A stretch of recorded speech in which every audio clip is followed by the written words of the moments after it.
the awakening in a medical institute. Isn't that beautiful? Here in Bali now, there's blood tests that you can do that's very advanced, and then they can already see long before certain diseases are going to start, and they give you preventative diets and herbs and all these natural remedies to intervene long before anything can escalate.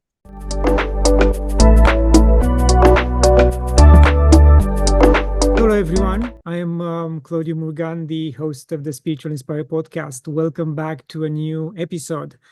Just a reminder that you can find old episodes on gnostictv.com and YouTube. And now I will love to join and welcome my guest, Evette Rose. Thank you.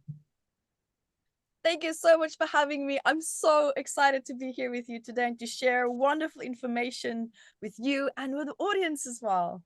Yes, and I'm excited too, especially that you wrote only 19 books and you taught in 43 countries. I'm quite disappointed.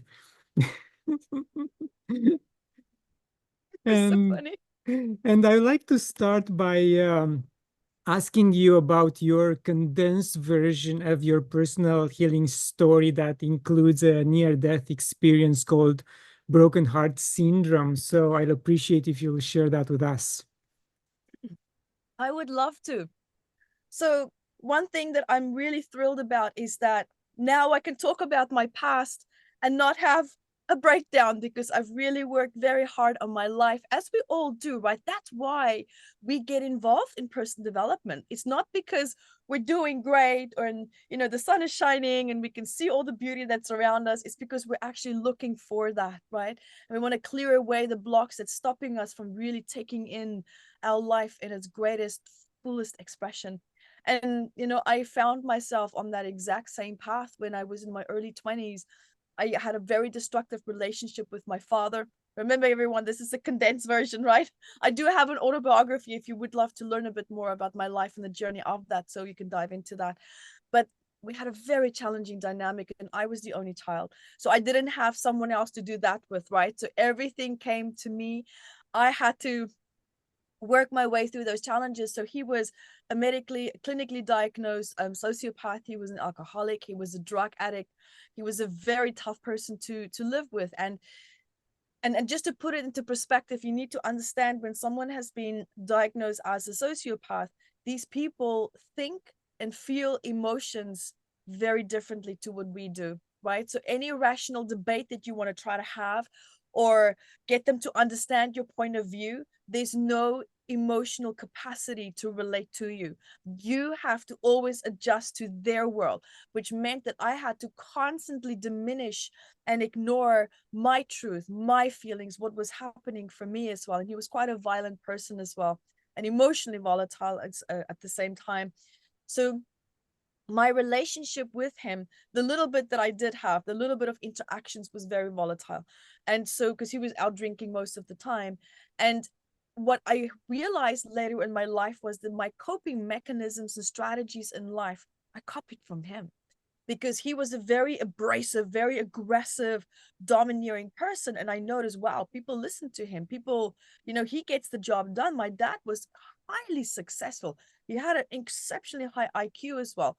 He can take any idea and just poof, turn it into a business. He was incredible. It was really quite admirable to watch. But then I also knew the behind the scenes behind that success, right? So, and then he did lose everything because of his alcoholism and his inability to think clearly. So the alcohol really started to take over and cause a lot of brain damage, a lot of psychosis as well. And as my journey progressed into my adult life, these strategies and these coping mechanisms that I copied from him played a very toxic role in my life. I mean, if you don't have something to reference it to, right? We don't always realize how wrong or how destructive it is. And the only way that I found out that it was destructive, that it was unhealthy, was because of seeing how it was changing and affecting my health. The fact that I didn't have any friends. I was highly successful, don't get me wrong. I was one of the most highest paid people for my age, and doing really, really well. But my life was an absolute mess. My internal world was a complete mess. My relationships reflected, meaning with men, reflected the dynamic that I had with my father as well. So of course we go pick them exactly the way that we were filtered and programmed during our childhood. Even though you can feel this is not right, it doesn't make you feel good. You feel just drawn to that familiarity, even though it's toxic and destructive. In one way or another, it feels safe because it feels so familiar.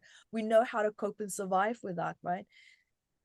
And long story short, as most of us, we reach a crossroad where the way that we do things, the way that we think, the way that we feel, the way that we live our life, just it hits that T junction, right? We hit that wall. And my wall, I hit that when I was in my early 20s. My health deteriorated, my depression increased, my anxiety increased, and that's when I started to struggle with suicide.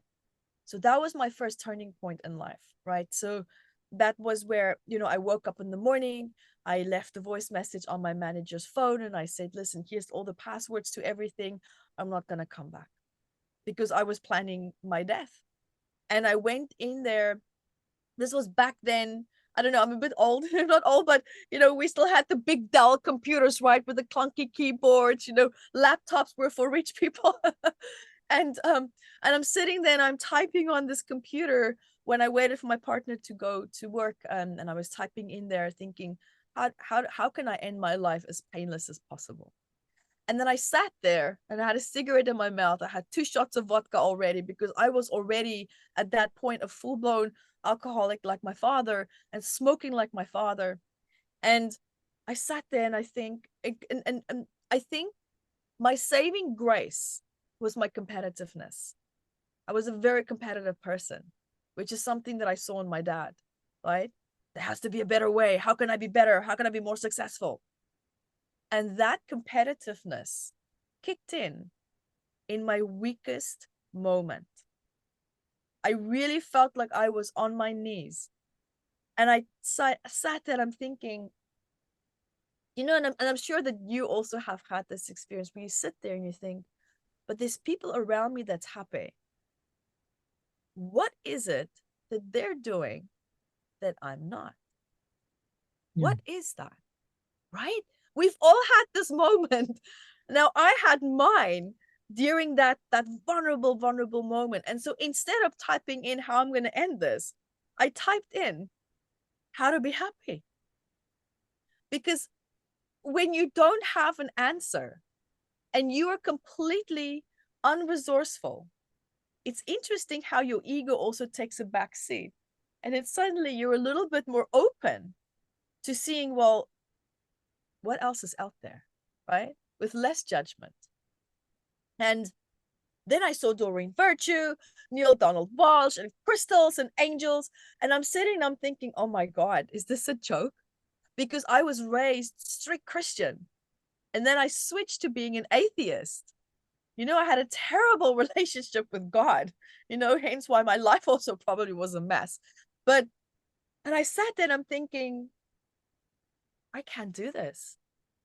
This is BS, Now you want me now to turn into these tree hugging hippies, and this is my answer to how I'm feeling right now? This was the judgment, right? This is the ego that came out. This is how critical I was, to be really honest. I was that person. And I thought, okay, I don't have a better answer than what's in front of me on the screen right now. I don't. And so I ordered all Neil Donald Walsh books. I got into Eckhart Tolle. I got into Doreen Virtue, when she was still practicing back then with the angels and the crystals. And I started to talk and communicate. I'm like, okay, guys, all right. So this book says that you are out there. So let's do this. Let's connect. So I really had to learn how to start to trust something that I was taught to fear as a child.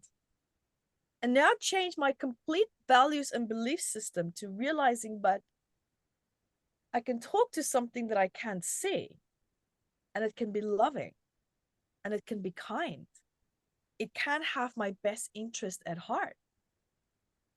And so how this started was really beautiful. So I kept saying to my guides, I said, I don't know if you're there.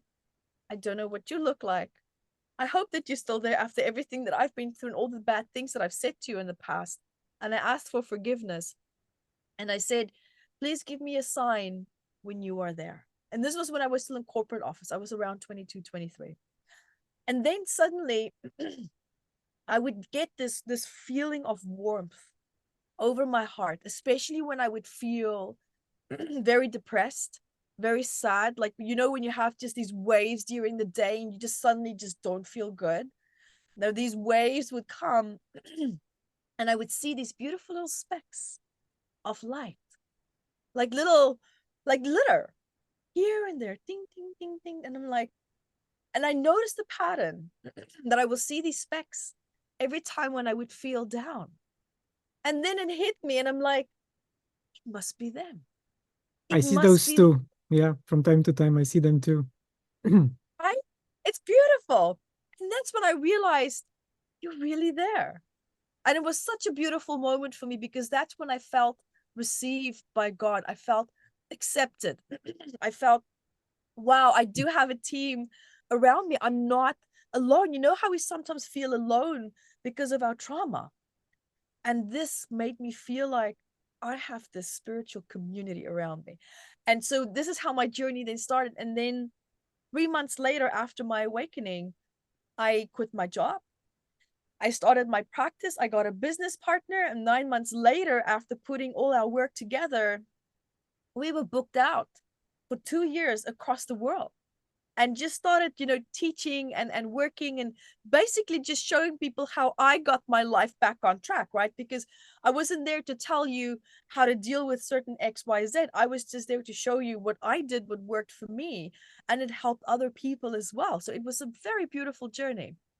And so as that progressed, I started to notice as I traveled around the world, wow, isn't this wild how one person in Canada and one person in Australia can have, for example, arthritis in their left hand, and they have the exact same trauma triggers.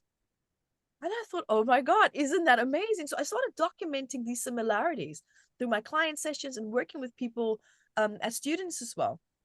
And so, that's how this book, Metaphysical Anatomy, was birthed, right? It's a big book. It's of 722 medical ailments and the psychosomatic stress of that. But there are other books like this out there. And I'm sitting there and I'm thinking, I'm not going to reinvent the wheel. That's silly. The work's been done. Then my guide said, well, hang on. Look at the other books and look and see what's missing. Where's the gap? I found the gap. I filled it, and people love it.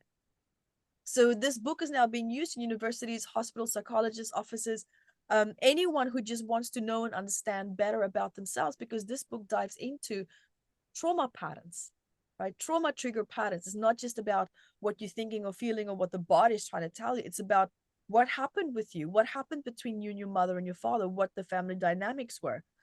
And so now, long story short, and into my later 20s, you'd think that, you know, I have my life together at this point. And my body said, no, you don't. And so what happened was my anger that I didn't fully address because it was serving me, not anger outward. When you met me, you would never have guessed that I had anger problems. But that anger that was underlying, I used that anger to fuel me. It motivated me. It pushed me forward. And a lot of my success was built from a place of just go, go, go, do, do, do. You can't fail. You must help people. We're in service. You know, it was this whole die-hard approach. It was, I didn't care about me. It was about someone's in need. We need to go and help. So for me, it was all about being in service, but I overcompensated because I had such a fear of failing someone. And that's because I was consistently failed by my father as a child. And this frustration that I constantly used and tapped into. I mean, this triggers cortisol and a lot of adrenaline in your body. The body's not designed to handle that constant state of intensity of fight and flight, which I was constantly in. And it almost becomes an addiction, because the euphoria that you go into, the success and the boxes that you tick off accomplishments while you're in that state, forms a toxic addiction to this fight and flight. So now we associate success, helping people, abundance, with this toxic state. And what do I need in order to maintain the success? The anger. Mm-hmm. The anger towards my father. And this state that I needed to hold on to in order to maintain this success, that is what nearly killed me.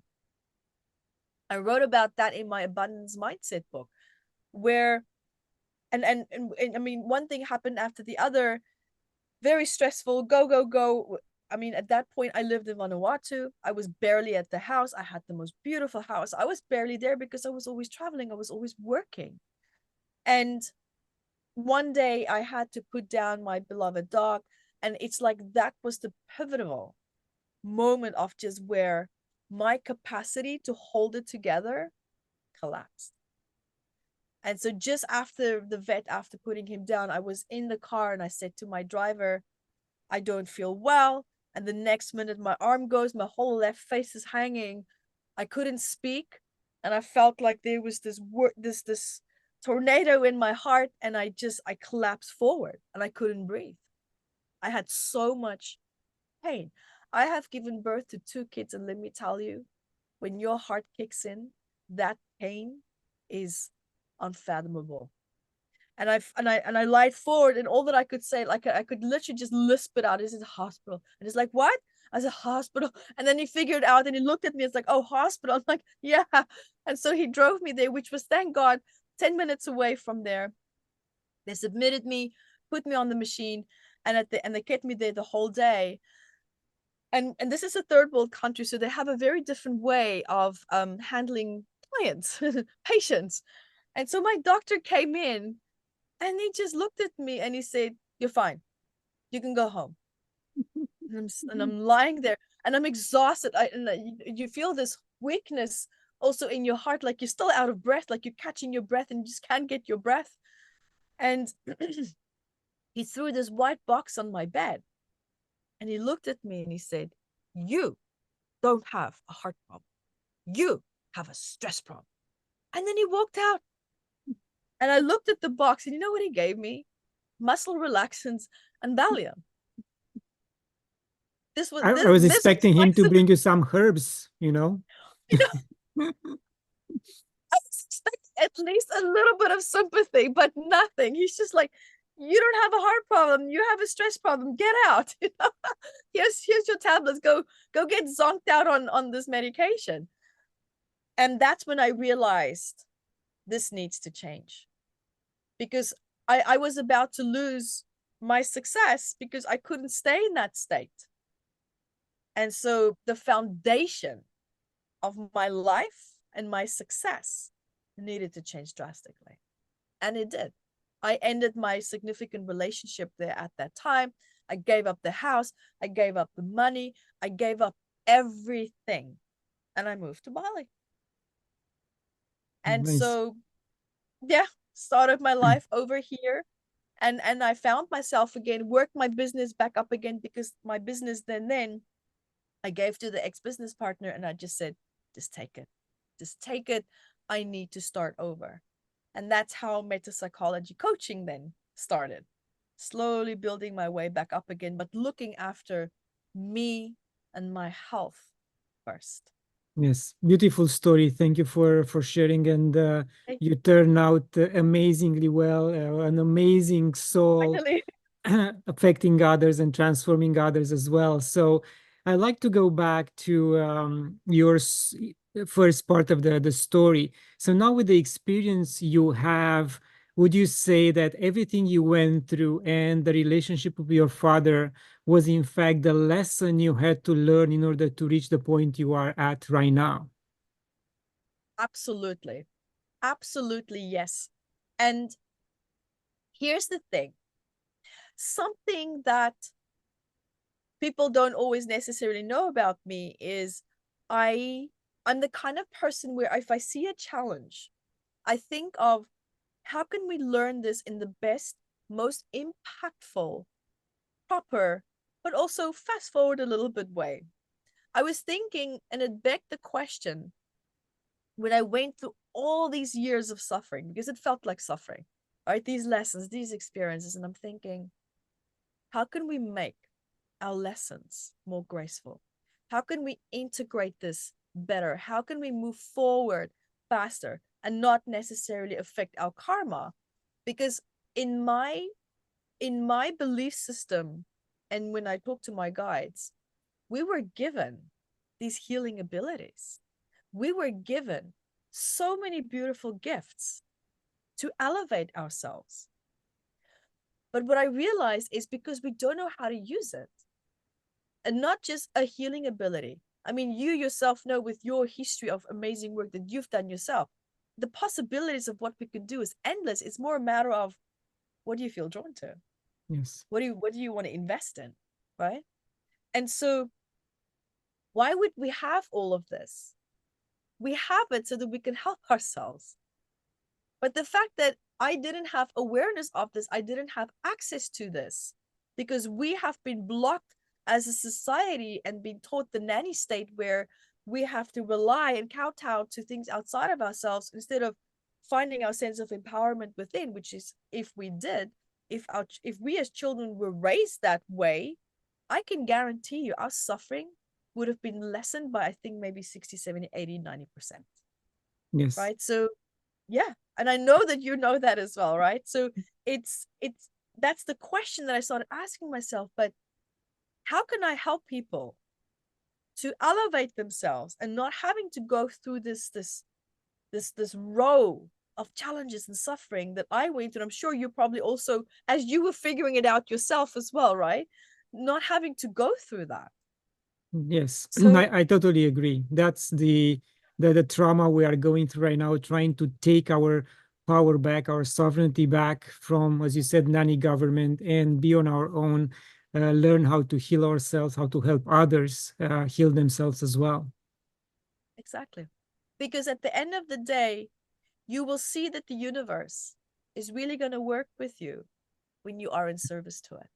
And when I say when you are in service to it, meaning cooperating in its ecosystem. The earth is designed for us to live in a beautiful ecosystem, give and receive, give and take, right? Support one another, be supported. There needs to be balance. And the world is perfectly designed for that. It's just we haven't been programmed properly and influenced negatively to completely miss out on this natural cycle that actually comes quite natural to us, Yes. right? That the suffering is there because we've been clicked out of this natural cycle. Indeed, and it bothers me and puzzles me at the same time that a lot of people become doctors, so they go through 10, 12 years of schooling and then practice, and they learn how our body works in very detailed, kind of private way. They know everything about how the body functions, and at the same time they don't realize that we can heal ourselves through various methodologies, and we don't need necessarily that chemical pill. So again, it is very disturbing that the doctors will not ask questions. They don't want to learn No, anything outside the field. And I asked other people why. And I was told because they are afraid. They are afraid that after so much school, they're going to lose their license. They are afraid that if they I ask the questions and they will find the truth, they won't be able to perform what they are doing right now. And they will have to either quit or do something else and they won't be happy, or do the same thing and they won't be happy moving forward. So in a way I understand, but from a humanitarian and empathy point of view, I think this has to change dramatically. fully agree with you. And I can confirm that because when I was, for example, in the UK, I was just looking for vitamin C. And there in the area where I was, you had to get a prescription for it. You had to go to the doctor to get a prescription for it. And the doctor sat there and he said to me, listen, please don't take more than 100 milligrams per day. And I sat there and I looked at him and I said, do you know that there's people getting a kilogram of vitamin C pumped through their veins who struggles with cancer? Did you know that? And he just looked at me, yeah, but you know, this. I was like, do you have a degree in nutrition? No, No. but I'm like, oh. So, you know, but now here's the beauty of what I'm seeing now coming forward. Like, for example, in Germany, they are now treating tumors with sound wave therapy. Mhm. Thank God for the awakening in a medical institute. Isn't that beautiful? Here in Bali now, there's blood tests that you can do that's very advanced, and then they can already see long before certain diseases are going to start, and they give you preventative diets and herbs and all these natural remedies to intervene long before anything can escalate, right? Isn't that beautiful? So there's a lot of wonderful movements that's now starting to unravel and starting to come forward, and there seems to be an allowance for it.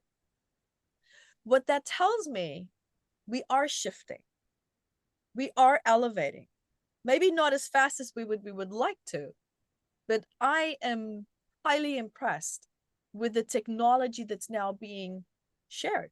And what's funny is when I listen to people, they say, oh, wow, there's this latest technology that was developed, and, you know, with the sound therapy and with this and with this and with that. And I'm like, you do understand that we've had this for many, many years, before like 1800s. Welcome to your awakening. It's like, you know, I don't care what people's belief systems are around it. I'm just thankful that this is coming out now. It's finally coming out. And, you know, hooray for us as a humanity. Because it's been a long, long, long journey. It's been a Yes. very long journey. Yes. Yeah. And in fact, several years ago, I watched a documentary which was done in Bali. A former US Hollywood actress went there on vacation. She was quite sick, and she was very lucky to be taken to a local medicine man, Yeah. and that guy put her together, relaxed her body, and she came back healed. And she was so interested that she took 2 3 4 people and went back, and this time she arranged with a guide, and she visited 2 or 3 medicine men, each of them using different techniques. It was the smoking man, it was a guy who was Yeah. touching the body, like, and removing the energy or the blockages. And she ended up getting certified with the guy who was using the energy, and she brought more people with her, and they all got certified. And then they moved to they went back to the States, and they taught other people to do it. But Yeah. everything started in Bali, and she was quite impressed with the culture and the way they treat this type of disease. Look here, everything is treated off of the land. A lot of things are treated off of the land. Their hospital is in their backyard. You know, and even when you look at a lot of the local people, the properties that they have, right? There's this guy that keeps replacing our water filter. And you know, he has a tooth missing, he wears clothing sometimes for the same, you know, for 3 days in a row. And this guy owns 7 massive villas. This man is a millionaire. He's dirty. He's like fills up water. His motorbike is barely working. The way that they value life is so different. It's so different. And you know what? It was such a humbling experience for me to see that, because it really it knocked me out of my rat race completely. And it made me question, well, what are my values in life? Look at how this man lives. And every time when you see him, he's like, oh, hi, man, you know, and then he goes on with his day. And there's another guy that has a little shop also, they call it varungs, across from his. And I see him every day in the rice paddies when I go run, dirty, full of mud. And he owns 8 villas in a row. Bum, bum, bum, bum. Villas in a row where people pay the rent 1 year in advance. Right? And I'm like, huh. Wow. Because We they find think a that, pleasure in small things, and they don't their ego don't go ahead of themselves, you know. That's what's beautiful also about the Hindu religion, which is quite dominant here. It's all about karma. They believe in karma. They believe in living in a peaceful, quiet, relaxed way. They believe in nurturing themselves. They're very connected to their religion, to their God. And their system and way of life is very beautiful, because it also taught me that when you see all these rich people on their helicopters and the selfies, the private jets, and it's this and it's that, but what does the internal world feel like? It's a mess. Yeah. It's toxic. And here are these people on the same level, and they have a normal basic life. There's nothing that they need to prove. There's nothing that they need to show. If you don't like them, life goes on, right? But other people who need to show something, if you don't like them, they're going to work harder for your acceptance. So there's this sense of secure and beautiful grounded acceptance that they have within them, and they feel perfectly okay with it. There's this saying here that if my stomach is full, life is good. Yeah. And the This same really, goes, yeah. The same yeah, goes for the children when someone visits, let's say, India or Pakistan or countries in Africa. Usually they say the children were so happy, but they have so little over there. Yes, because they enjoy whatever little they have. They enjoy nature. They enjoy being with each other. They don't stare at the technology every single day. No, yeah, 18 hours a day. So they know how to enjoy life, at least at that stage in their life. exactly. And what you'll see in these communities as well, they don't really have a hierarchy. So when you look at Western families, and when you look at these like the families, for example, here that like where we are, there in Western families, there's the mom, the dad, like to the children are always competing. There's always this power struggles. There's always this hierarchy to fight against. Whereas here, and you'll see, and I noticed it when I was in Mexico as well. The same concept that's, for example, here. They There's nothing to compare yourself to, because you are accepted as being part of the family. Children are they just clicked into the family and that's it. Whereas with Western families, a child has a specific role, its specific place and rules and structure and this and this and that. And here, they have just that free flow. So there is nothing to fight against. There is nothing to compete against. There is none of that. So that's really beautiful. And what I see also here, for example, with my daughter, who's here in her school, instead of focusing on, what is 1 plus 1? Today is Monday, Tuesday, blah, blah, blah. They learn, and the children here are taught life skills before Monday, Tuesday, Wednesday. So Monday has a color. Tuesday is a different color. So days are actually different colors. And then once a week, they bake their own bread. She's 4 and she can bake her own bread. Every day, all the kids have to chop their own vegetables. And then the nanny will cook it for them and then give them their food. Yeah, it's They have to beautiful. clean the fish pond. They have to clean the fish pond. There's a chicken coop there. They have to go clean the chicken coop. There's rabbits there. They have to go clean the rabbits, right? So they go for walks in the rice paddies every day. She comes back with 4 sets of dirty clothing in her backpack full of mud. I'm constantly buying new clothing, but I wouldn't want it any other way, because it reminds me of my childhood. Because I grew up in Namibia. I was born in South Africa, but I grew up in Namibia, where we were on the cusp of South Africa and Namibia. So we had the Orange River mounting out into the ocean. So we had the ocean and then the sand dunes on the other side. And I had the best time there. You go out, you need to be back before sunset. There's no kidnapping, there's no crime, there's no drama, there's no nonsense. There's none of that. That's how life is meant to be, right? Yes. And I'm thankful that I can give my child in this day and age, that I can give her this gift of life, which is freedom. Yes, Absolute freedom to just be a child. it's I'm beautiful. thankful. And Yeah. teaching children skills, I think, is very important early in life. And no matter if we like or not, if we blame or not the Chinese social structure and what they do there, I've seen videos in which children in school, they're preparing their own food. They were doing a Yeah. lot of practical things early in life, so they will have all these skills later on.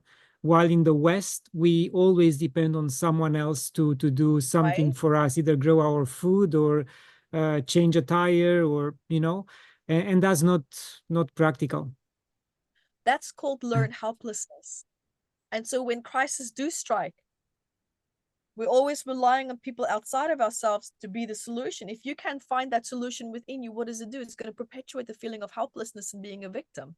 And this is where and how we just like that give our power away, because we don't have that confidence and that competency within us. We don't have that sense of self-reliance anymore. And this is why our power and our happiness is outside of us. It's fully in someone else's hands. But this is the problem. Our sense of empowerment and our happiness is always going to fluctuate. It's always going to be unstable, which means your inner world's always going to be unstable, because people and circumstances are and will fluctuate and change. Guaranteed, it will. And as they change and fluctuate, so will your sense of empowerment, your safety, and your happiness fluctuate as well. You will never find the stability that you're looking for. You can jump from one relationship to the other. If you have that toxic attachment style of needing your happiness to come from this other person, or you needing to do certain things in order for people to feel happy so that you can get what you want, you're always going to be a slave to your environment. You will be the hamster in the wheel, searching for that happiness, searching for that peace, but you will never find it. You will die searching for it, Yes, so true. because your method is not correct. Yeah. Yvette, And sorry, go ahead. no. I just want to just wrap it up, because I learned that was me, right? That's where the heart attack came in. I literally worked myself nearly into my coffin, chasing success and chasing all of this. But my method was incorrect. It wasn't coming from here, it was coming from outside. And me relying on my assets, my house, my anger, my all of this, it was not who I am. So that was coming from my own insufficiency. And then trying to plug holes into the sinking ship. Yes, indeed. Yvette, you mentioned that your relationship with God was like a pendulum, to the left, to the right. What is your relationship with God, Spirit, Creator now? Amazing. I absolutely love the beauty of the reconnection that I've built with him. And with my archangels, I have new angels coming in on a regular basis, because what we have is we have angels that are with us from the day that we're born, and then we get support angels who come in during big transitions, and then they leave again because they specialize in different areas of how we do things. So I have, every time when I write a new book, I have new angels coming in. And then when I do a new project with maybe with my new courses, I have new angels coming in. And then my guardian angels are there, archangel, ascended masters are also there when I need them, depending on what I'm doing. And so I really had to learn that God is not this nasty, gnarly, jealous, angry being that I was taught as a Christian, in a very toxic sense in South Africa. And to break out of that was tough. And the only way that I felt that I could get out of it was to completely sever the relationship. It was like a toxic, bad relationship that's just gone bad, right? The only way to end it sometimes is just to get out. And so I really had to reprogram myself, which I now have, to learn and understand that God is beautiful. God is loving. And the relationship that I have with God right now is not just a relationship, but it's a friendship. Every time when I get on my motorbike and I go somewhere, I'm like, okay, so we're going to go on a journey. I ask for protection. Please bless my path. There's nothing that I do that I don't call them in and involve them with. I'm about to do a business deal with someone. Please help me to come in to see things clearly so that this is in the highest service of the world and blah, blah, blah. All of that. I'm constantly calling God, my support system, the Holy Spirit, Jesus Christ, and the Christ consciousness, but not from the Christian perspective. But I do work with the Christ consciousness. It's a very beautiful part of my life. It's a lifestyle. It's not just something that's there, but it's a lifestyle. Yes, thank you for sharing. And to be honest with you, I was quite saddened by a story I listened to the other day, a discussion between a priest and a church goer, which used to be in our line of interest. I'm not going to say business, our line of interest, spirituality. And due to certain circumstances, he decided that what he was doing is related to Satan. So, of course, in my opinion, he was wrong.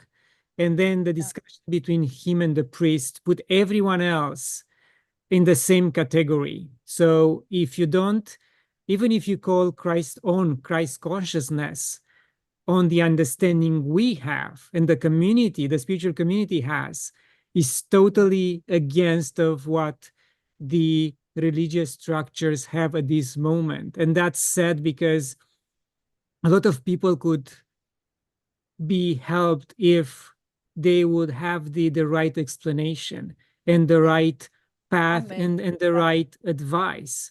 But looks like to me there is no more difference between the 16th 17th century mentality of that institution and the 21st century. They really don't want to change themselves, even if they say that they represent God. And i I have an open heart, I have a loving heart, and I'm trying as hard as possible not to judge. But again, I'm saddened by this type of discussions and conclusions and misunderstanding of what we in this community are doing and trying to help others. Yeah. And you see, this comes back to what I said earlier about that dysfunctional instability within us, and then relying on the outside to come in and rescue that. The amount of power that we give to what is being said, to what is being done.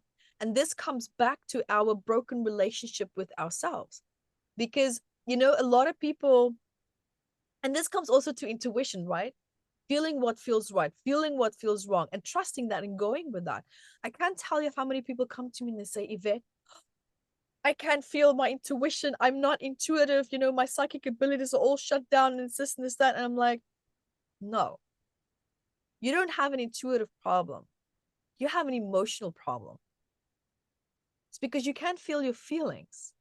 Therefore, you can't feel your intuition. Because when your intuition comes to you, it comes through sensations, through the meta field, right? Through your sensory system, your little nerves. And it gives biochemical messages throughout the body, formulating messages and images from the subconscious mind of prior experiences that you've had. And then it formulates the correct imprint. So whether you hear, feel, see, or sense, whichever one is dominant for you, and for some people, it's more than one, that's how the message will be brought and given to you. It's through our biological senses. That's why I always say we have two streams of consciousness. We have the soul and we have the consciousness of the body, which is all about survival. And these two have to learn how to merge together, right? Because we're stuck in such a state of disassociation, the fight and flight, the freeze response, the fight and flight. If we are in a state of survival, our focus is not really on our senses to be able to be more sensitive and attuned to what we're feeling, because we're looking at what do I need to look out for rather than how am I feeling and how do I feel about that, right? So this is one of the big challenges that we have with what you just exactly said. People say, give this negative feedback, or they say this in the stereotyping, and we can't come back to ourselves, to be able to decipher that data correctly, and what really truly feels good, what really truly feels right, and then following that despite what is going on outside of ourselves. But it's overcoming that learned helplessness that's incredibly important. This is one of our biggest challenges. And that's why you see so many people struggling with being in a victim state. I was there as well. And being and feeling like a victim, it felt like it was my identity. Though it was just an experience. Being a victim is not our identity. Yes, we can be a victim of a freak accident. We can be a victim of a natural disaster. But you can't go through your entire life with that label, because it holds you in this state of disempowerment. At some point, we heal from a disaster. At some point, we heal from a trauma. And before anyone gets upset, you need to go look at my autobiography, because I know what trauma feels like in my own way, right? So we all experience trauma in different levels. And there's things that have flipped my life upside down by 100. And having to get back up, going through life again, shaking off the pain, shaking off the trauma, shaking off feeling like a victim and feeling powerless. You cannot and you will not heal in your life if you feel like a victim. You are in the wrong vibrational match for the universe to come and give you a solution. You're in the wrong vibrational match to receive the solution to that problem. Because if you're a victim, that vibration, you only see problems. Yes. You can't be a victim and be solution oriented at the same time. And that's where I learned. This is a learned behavior, right? Listen, learned behavior. So I thought, well, if helplessness can be a learned behavior, then maybe I can learn how to become a problem solver. And instead, when I feel the trigger of powerlessness, that triggers the feeling of, okay, let's go into solution-oriented mode. How can I correct this? How can I fix this? How can I get out of this? Because I choose to no longer stay stuck in the state. You can't be successful in that state. Yes. Right? Indeed. Yeah. So this journey for me and my life has really taught me the power of my thoughts, how I feel about my thoughts, because whether you realize it or not, we have opinions about how we feel, right? So we look at it from first person, second person, the third person perspective. And so it's really important to come back to the simple way of doing things, simple way of life. And a book that I read that I absolutely love was a book called The Essentialist. And it's all about lessening the clutter and the junk in your life. And then I thought, as I was reading that book, and I'm thinking, I like that. But I'm going to turn this around and think also, how can I be an emotional essentialist? All the emotions that don't work for me, that's bringing me down, that's toxic, that's negative, how can I eradicate this and let go of it, just like I would go and clean out my cupboard and closet and empty out my room? And I know that, you know, when you've cleaned out your house, you feel good, right? It's a good feeling. The same thing applies to when you clean out the emotional clutter in your head, in your mind, in your body. You feel better. And so I'm constantly actually evaluating myself in a healthy way, not in an obsessive way, but in a healthy way. If I start to feel myself sinking, I'm like, oh, I don't feel good. Oh, what's going on? Okay, so what step can I take right now to correct or elevate it? What new thought can I process to start to balance out this negative feeling that I have? And if it's a problem that needs to be dealt with, I deal with it. I go head on and I find the potential solution. If I don't have a solution, go ask someone who might, right? So it's going into that state of being a problem solver. Yes, and we have to go through this process, especially when we are parents, because we want to give the right example to our children. Otherwise, as you did with your father, they're gonna step on our footsteps, and they're gonna go through the same trauma. And we really don't want them to live the same way we lived, with so many skeletons in the closet. So that's why we have to analyze ourselves, make any changes that are required, and move on in a much spirited way. Yeah, exactly. And so I think also, and I'm a parent now, so I was always thinking, I'm not going to be like my dad. I'm not going to do all of this. And I feel I did a really good job at not being that way. But I have to say, when you become a parent, it challenges every aspect of who you think you are. When you have a child, you are guaranteed to be giving birth to a new identity for yourself as well, because new things are going to be required and needed from you. Your focus in your life is just not just about you anymore. Now you're living for another little person as well. Your emotional state dictates how they feel and how healthy they're going to be, like mental health, physical health as well. It it really teaches you how to live selflessly, right? How to think and plan for other people as well, and not just for yourself. And yeah, I mean, I have to say my mom was like the little northern star for me. She was and she is still the most amazing person in my life. She just held it all together. She was the peacekeeper. And what she taught me and showed me, and what really helped me now as being a parent as well, that things can be graceful. Things can be done in a gentle and calm way. Things can be done in a loving way. And so I had this contrast of this destructive dictator, and like then this little, Mother Teresa that reincarnated back into this lifetime. I'm not saying that she did. I'm just saying that's what my mom was. Like, Yes. she could take full control when needed and step in when there was a crisis, but she had this beauty and this grace about her of handling things just in a very calm, sophisticated manner. And I'm thankful for that contrast, because I sometimes wonder what would have happened to me if I didn't have that contrast to fall back on. Because now I'm seeing as a parent how that is so serving me in such a beautiful way, very beautiful way.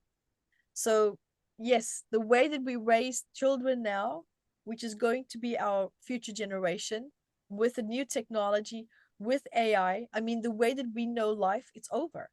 The way that we knew life to be 10 years ago, it's gone. It's done. It's done. Even I'm sometimes sitting, thinking, figuring out what is my life supposed to look like now, business wise, because so many things that we were doing is now being replaced by artificial intelligence. Yes. And it's like, what is my child's future going to look like? Yeah. I don't have the answer for that quite fully yet. But I have to also say, when we look at the history, when tractors were brought in and we didn't need farmers and people to plow the land anymore, but constantly there were adjustment, and somehow in one way or another we adjusted. We continue to adjust. And I know that we will continue to adjust with a new generation, with a new set of creativity, with a new way of seeing things. They're not going to have the same blocks of having something to reference back to, but this is what it was like and this is what it's now. So what do we do? They're birthed into this new era. So they're coming in with a completely fresh new set of eyes, where they're going to see creativity and solutions and businesses that can be set up that we would not even have dreamt to see, because we're constantly having this reference in the past, but it used to be like that, right? So how do we do that? They're not going to have that. Yes. And I remember that maybe 15 years ago, when my boys were young, I showed them a Walkman, no, cassette Walkman. Oh, And they didn't know what too. it is. They didn't know how to open it up. It was so funny watching them fumbling with Oh the my device. God.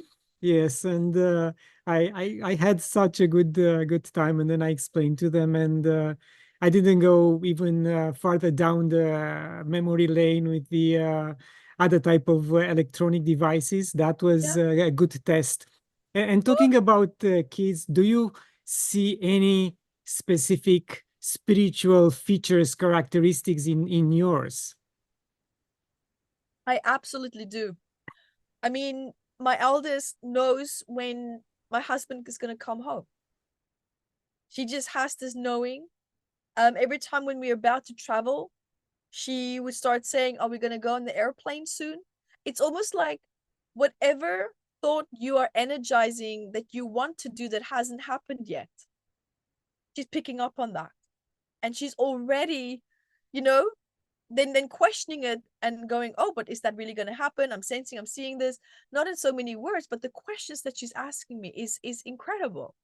And she would start talking about planets and how certain planets would work. I'm like, but that's not a planet. And she calls the name, and I'm like, yeah, we don't really have that in our galaxy star system, So it's like there's this knowingness of information and data beyond this. And what's really beautiful, a lot of children, when they are born, including us, we actually remember where we come from, but we forget if our environment doesn't help support us that, or if we don't feel that it's safe to express it. And it's not that we as parents do something wrong. Maybe it's something that we just didn't know that either because we forgot ourselves.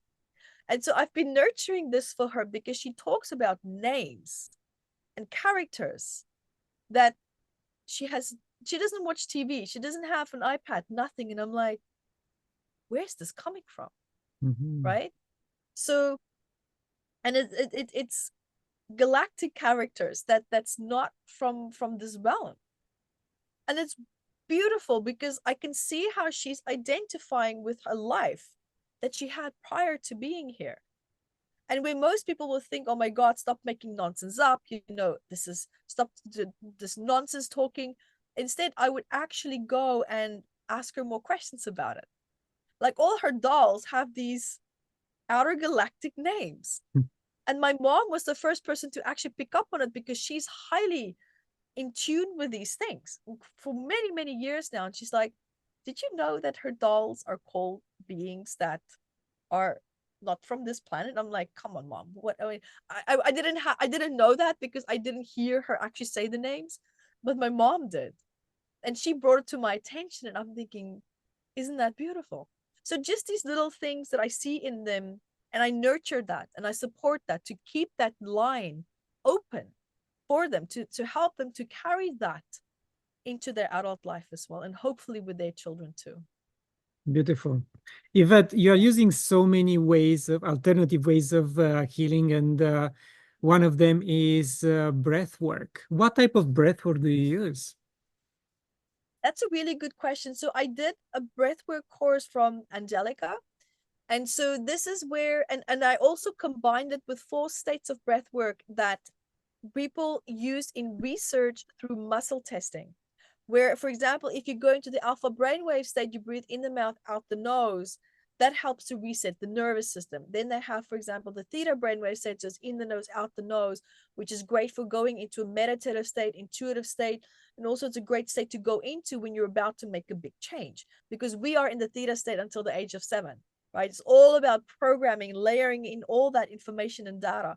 So this is a like, for example, a brainwave state we can induce through breath work.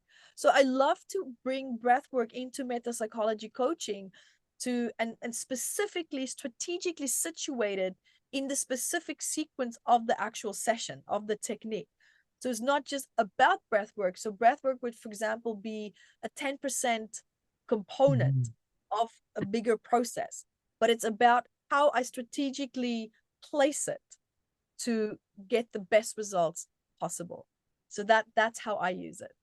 Interesting. And if someone wants to, have a session with you, what will be the process? How do you assess the needs of that particular individual? That's a great question. So what I normally have is people can always email us, and then and they say, Evette, wow, I don't know if this is for me, how do I get started? So normally I will send them the client session sheet. So there I prompt them with a lot of questions to get a feel for what is the challenge, what is their awareness around the problem, what is their belief systems, what is their how ready do they feel for a change. All of this is then evaluated and assessed, and then once I've read that, I will give them an honest assessment and say, okay, great, let's rock and roll. I've done this before. I feel confident. You feel like you're in a good place to work with me, and then I will work with them. And there are people sometimes where I say, I would maybe recommend starting with XYZ. This might be a good introduction for you before coming to me. Work on a few things, because when people come to me, I normally ask them, do you need a counseling therapy where you have someone to just talk to? Or are you ready to do the work? Mhm. Because I'm ready to do the work. But if you need that space to be held, to be listened to, and to just converse, right? I can do that as well. So that's very important for the intention of what's needed to be clearly established first. So that I also, of course, establish from the person to get a feel for what is it that they also need. Yeah, Because so that's talking what is also considered therapy. And I heard instances where the therapist just listened for an hour and a half to the client. And at the end, the client said, okay, I'm done. I feel much better. And she left and she did another test and the disease was gone. Yeah, you see, so it's about tapping into the correct emotions for the disease, and then for that emotions to be released through words, whether it's complaining. I call it meowing, right? It's like you just need to get the energy out, because words carry emotions. Words carry trauma as well. And if we can feel that trauma, we can tap into it and give it a voice and let it speak. That gives it the outlet, and it unblocks that trauma, which means that where the energetic block also is in the body, that's causing the dysfunction in the biochemical and biology of the body processes, also becomes unblocked. So think everything can then be restored back to its natural rhythm. So that makes perfect sense. Absolutely, yes. Yes, indeed. Do you have a daily spiritual practice? I do. That's a great question. So when I wake up in the morning, the first thing that I do is I start my day with my guides, with my archangels, with God. I call them in, I ask them for their support. I ask them to bless everything that I'm going to be doing today and to give me guidance and support. I My health regime is my spiritual practice as well, because I see health as being vitally important. If you don't have your health, you don't your life is going to be very challenging, right? So either power walking, depending on my energetic levels, or running. That's part of my spiritual practice. And meditating as I'm running, connecting what needs to be done for today, what needs to be eliminated for today, what needs to come through, what needs to be put to rest. So this is my practice when I'm running, because I'm a mom. You have little kids. It's always busy. There's always a lot going on. And so that's my me time. That's my time also with God. And I'm also looking after my body and my nourishment. So for me, that is my spiritual practice. But apart from that, that's something in a state of doing. For me, spirituality and my spiritual practice is also an art in a state of being. So it's a lifestyle. It's an absolute lifestyle. So for me, it's been incorporated and plugged into every single area of my life. So it's literally the entire day. So really the answer is it's a 24/7 practice. Yes. As you said, you walk to the grocery store at the corner of the street and you ask God to walk with you and be sure that there is no harm coming towards you and you're going to find everything you want. I love it. Yeah. And just to make it fun, even to build that friendship. When I go shopping, when I buy a nice dress, I'm like, with my art, with my angels, I'm like, what do you think about that? It's just these little things to build that dynamic, to bring them into your life so that they're always there. You cannot ever experience loneliness when you have that level of connectedness and remembering that divine connection. You just can't ever be or feel lonely again. Yes. Yvette, we barely touched on your books. You wrote on so many subjects, and I encourage the viewers to go and check your website, which we Yeah. are going to list in the description. But there any other projects or workshops you would or retreats you'd like to mention? Of course. So what we have is called metapsychology coaching. We have 3 levels, and this is a technique where you can learn how to address any traumas that you have or stress that you have in a non-traumatic way. So it's a very gentle verbal, therapy, but also blended with, quantum entanglement, with breath work, with bilateral processing, getting the left and right hemisphere of the brains to integrate, old memories so that you can have that memory recall in a non-traumatic way. We have, and what's beautiful about the technique, what people love, is that you don't have to relive your trauma to heal. You don't even have to talk about it if you don't want to, even though it's a verbal therapy. And you don't have to remember why you feel the way that you do. You don't need to know the root cause. So that's the fun part. That's what people really love about it. And I have anyone from who wants to just heal their life, right down to psychologists and doctors practicing this technique as well. And then I have my women's retreats, we have men's retreats, we have all sorts of different spiritual awakening retreats coming up. One of my favorite events also, it's a one-day workshop calling decoding body's messages. So that workshop is all about this big book where you actually learn, understand what do certain pains or isms or cramps mean, and how do you find that answer without needing the book. Isn't that fun? So you can learn that, and you can do it for yourself, you can do it for other people, you can become a practitioner, or you can just do it for fun.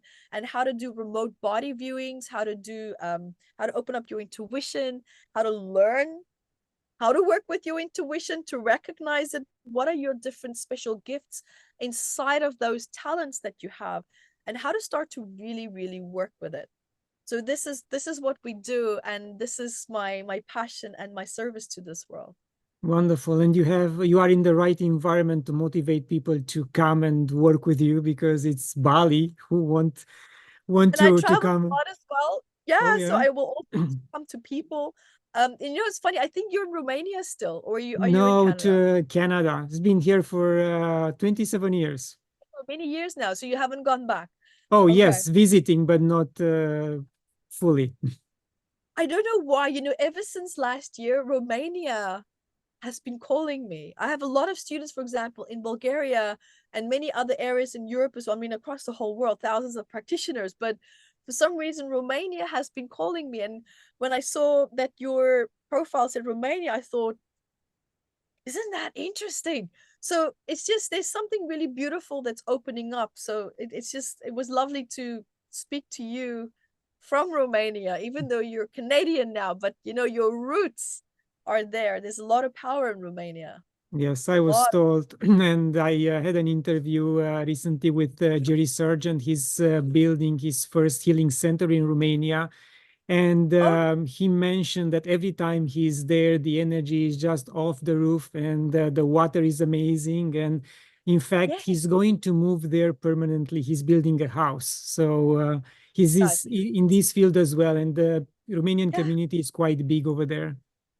I feel that. I feel the power of that place. Even though I've been 43 countries, Romania has not been one of them. But when you are intuitive, which we all are, but some of us can tap into a country's name, and you just see the structures, the energetic structures, the healing power. It's just like, ooh, it's calling me and I'm listening. So I'm very excited. Yeah. Yeah. Yeah. Yvette, what do you think is the most pressing issue humanity should deal with these days? I think, and I'm going to be honest with you, and this might sound quite general, I would say finding our inner peace. Because if we were all in that state of inner peace, we wouldn't have any of the problems that we have today. Everything would be in a state of flow, acceptance, support, because you can't feel peaceful and fight at the same time, right? You can't be peaceful and in a state of ego. You Yes. can't be in a state of peace and in a state of survival. Doesn't it, they cancel each other out. And I'm So glad. honest, Yeah, please go yeah. ahead. No, because just the word, did you know, and this is a fact, the word peace has a healing effect, a vibrational healing effect on the body's hertz level, elevates it into a hertz of healing, into a vibration of healing. Just saying the word peace right? Yes. Isn't that amazing? Just saying the word. So for any of you feeling stressed, just say the word peace, peace. Make it a mantra just for like 2-3 minutes and find yourself being pulled into a state of peace. You will physically feel it and you will mentally feel it. Yes, and I'm glad that I asked you these questions first, because I'm sure the answer to my next question would have been the same. If you'd have the chance to give humanity another gift other than the ones you're already offering, what would that be? So I'm pretty sure you'd have answered inner peace as well. I think absolutely peace and also emotional awareness, because a lot of problems is coming from lack of awareness. Because if you're, I mean, when you're being chased by a lion, where's your awareness? It's surviving. Yes. You're not thinking, how is my behavior and my actions affecting the next person? Because you're so focused on yourself. So if we can start to expand that awareness and start to move out of this state of survival and seeing, well, wow, there's a whole world outside of surviving. There's people in that world as well who love me, who see me, who appreciate me, but we can't take it in because we're in such a state of survival. Our awareness is not taking it in. So, but definitely for me, again, it would be peace, absolutely, because that's the holy grail for this world to get back on track. Yeah, we need peace these days for sure. And I mentioned that in numerous interviews that if war would be eliminated, everything else will fall into place, and including pollution, including our own inner peace, as you said, because we don't have to struggle and fight and worry about what's going on the other side of the world. Everything will automatically correct itself. Yes. Because a lot of these negative movements that's in place is driven by pain and trauma and anger and needing to be better and successful. And they don't give a damn about the price that's being paid for it. You know, we have world leaders that's acting out their unresolved childhood trauma and the rest of the world paying for it. Yes. Yeah, I won't call leaders, in my opinion. They are just politicians, figureheads, but they, yeah. The wrong positions, yeah. Yvette, we are at the end of our lovely discussion. Any final words? My final words would be is to continue to just be the light that you are. Is to remember that the light is within you. Even the darkest forces that's out there, with the blackest of souls, they have been split off from the light. And that means that speck of light is always within. So when things starts to feel a bit dark, or when things starts to feel too much, remember that that beautiful little light is within you. And see that light and make it bigger and bigger and bigger. Because when that light expands and extends over your entire body, over your entire being, there's no place and space for darkness. So always remember the light that you are. Yes, you are so right. Always love and light will save us from our deepest pitch black hole, for sure. That's it. Your mindset is your greatest asset. And the way to keep that healthy, to keep that strong, is to remember that light within you. And just because we are in a state of light and peace doesn't mean that you're not allowed to have boundaries. We are allowed to have boundaries, and they should be expressed. We're allowed to be assertive. But this is about your mental and emotional health. Yeah. Yvette, once again, much love from me. Thank you for blessing us with your wisdom and knowledge, and all the best. Thank you so much. And thank you for everyone else listening. Bye. And to my viewers, thank you for watching. Share it, leave a comment, visit us on gnostictv.com and YouTube. And until next time, love and gratitude.